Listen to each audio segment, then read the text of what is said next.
Om Swastiastu. Halo semuanya, perkenalkan nama saya Gamaliel Kurnia Senduk dengan NIM 22095110118. Saya merupakan mahasiswa semester 4 Program Studi Pendidikan Dokter Hewan Fakultas Kedokteran Hewan Universitas Udayana. Dalam video kali ini saya akan membahas suatu topik, yaitu cara penanganan kelahiran anak babi dalam mata kuliah Manajemen dan Kesehatan Babi dengan koordinator mata kuliah Profesor Dr. Hewan Inengah Kertabesung MSI. Nah, dalam video ini saya akan membagi dalam 3 bagian utama.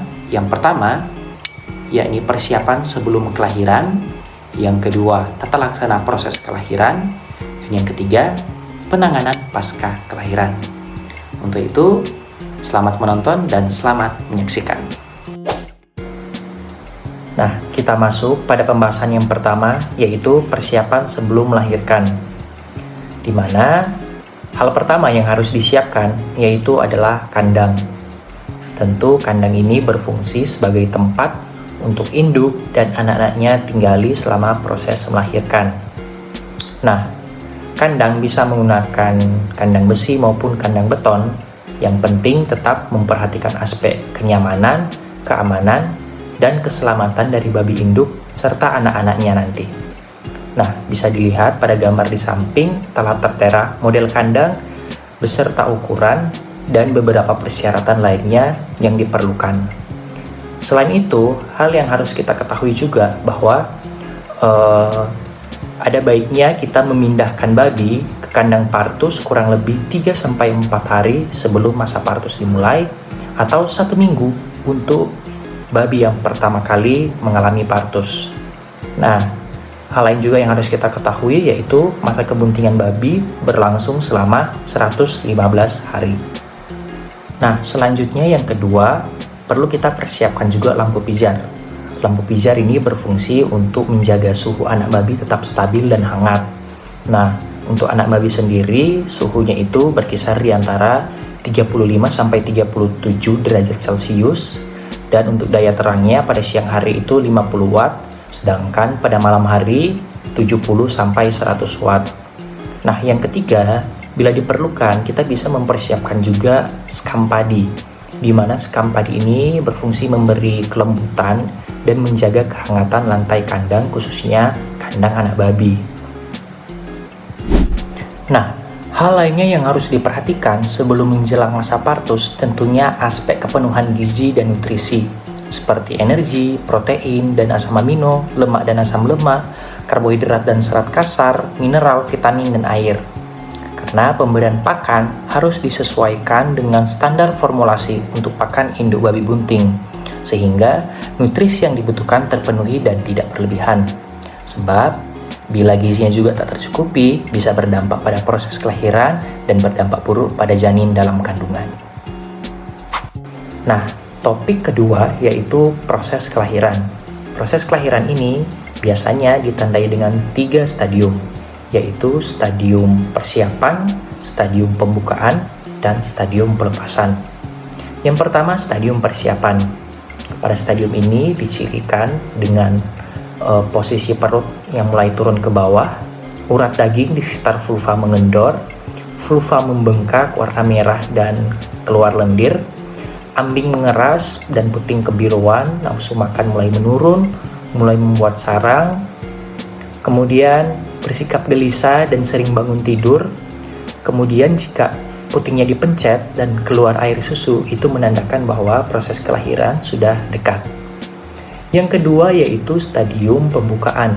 Di sini dicirikan dengan mulai adanya kontraksi rahim, posisi perut turun dan tubuh memanjang. Kemudian biasanya posisi janin mulai tepat. Kemudian perhatikan bahwa serviksnya itu mulai terbuka.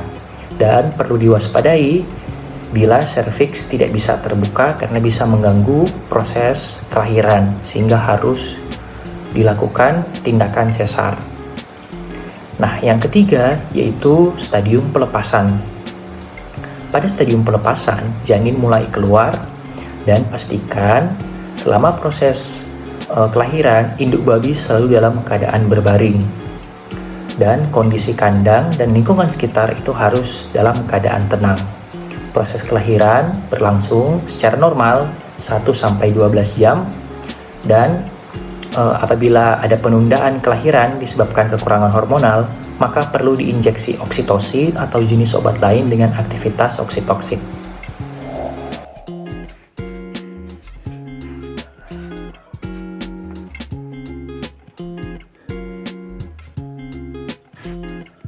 Alah, suka keluar lagi.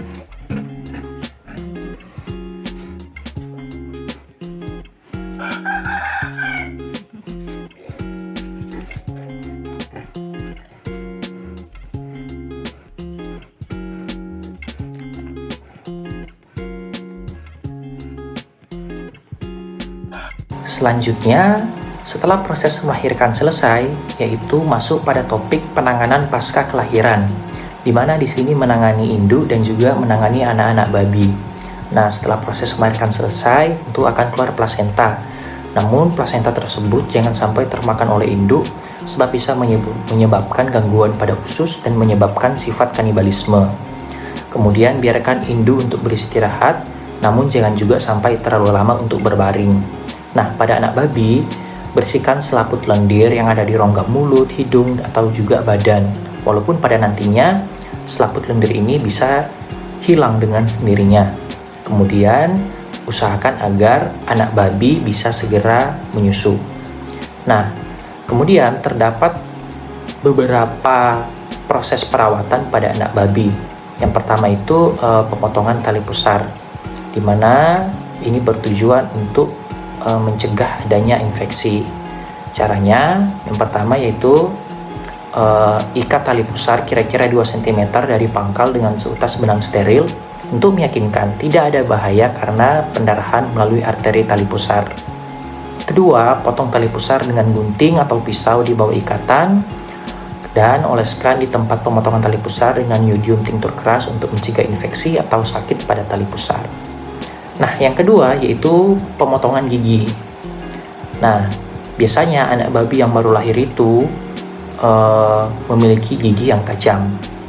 Nah, pemotongan gigi ini bertujuan untuk mencegah luka pada ambing saat menyusui dan apabila anak babi berkelahi untuk merebut satu puting susu atau bermain dengan sesamanya, gigi dapat menyebabkan luka, di mana luka tersebut menjadi jalan masuknya penyakit yang disebabkan oleh mikroorganisme. Yang ketiga yaitu pemotongan ekor. Nah, seringkali menggigit ekor ini sering menjadi masalah dalam suatu peternakan babi sehingga menyebabkan infeksi dan perdarahan.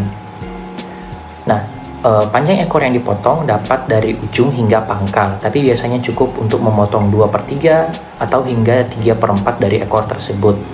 Dan perdarahan yang semakin sedikit terjadi apabila menggunakan alat-alat yang tumpul.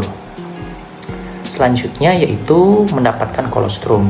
Nah, ketika selesai dipotong giginya, biarkan anak babi ini untuk segera menyusu kembali agar memperoleh kolostrum, di mana kolostrum ini merupakan air susu pertama yang kaya akan daya tahan tubuh yang tinggi untuk mendukung awal kehidupan dari anak babi tersebut. Nah, selanjutnya yaitu pemberian zat besi. Nah, terkadang terdapat masalah anemia pada anak babi karena kekurangan zat besi, di mana plasenta dan ambing tidak efisien untuk memindahkan mineral tersebut. Nah, caranya yaitu bisa diberikan melalui peroral atau melalui mulut atau via injeksi. Selanjutnya yaitu ketika adanya kasus kehilangan induk atau induknya tidak bisa menyusui, bisa diberikan susu sapi atau susu formula dan bisa diakali juga dengan dititipkan pada induk yang lain. Nah, caranya yaitu dengan anak-anak babi ini diberi bau yang sama dengan anak babi yang lain agar mereka mempunyai ciri khas atau bau yang sama agar mereka mau untuk menyusu di induk babi yang dititipkan. Selanjutnya yaitu pemberian tanda. Nah, pemberian tanda ini bertujuan untuk mengukur pertumbuhan, mempermudah seleksi, dan untuk dilakukan tujuan-tujuan administratif lainnya. Nah, pemberian tanda bisa dengan kerat atau lubang telinga, bisa juga dengan piloks. Selanjutnya yang terakhir yaitu kastrasi. Nah, kastrasi ini bertujuan untuk mengurangi stres, mengurangi perdarahan, memperbaiki karkas, dan membuat pertumbuhan makin cepat. Dan biasanya kastrasi atau kebiri dilakukan pada umur 4 sampai 5 minggu.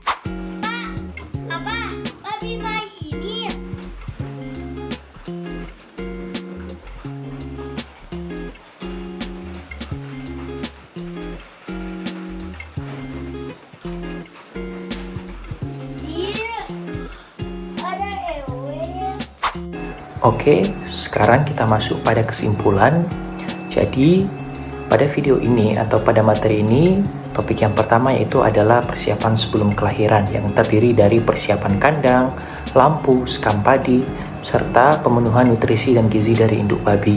Yang kedua, yaitu ada tata laksana proses kelahiran yang terdiri dari stadium persiapan, stadium pembukaan, dan stadium pelepasan. Kemudian selanjutnya yaitu penanganan pasca kelahiran, di mana di sini terdapat beberapa perawatan yang dilakukan yaitu seperti pemotongan ekor, gigi, tali pusar, pemberian kolostrum dan zat besi, pemberian tanda, dan perlakuan untuk kastrasi. Jadi sekian untuk video saya, semoga materi dalam video ini bisa bermanfaat dan mohon maaf apabila terdapat kesalahan, dan sekiranya video ini boleh membawa kebermanfaatan bagi kita semua. Saya ucapkan terima kasih dan saya tutup dengan Paramasanti. Om Santi Santi Santi Om. Sampai jumpa.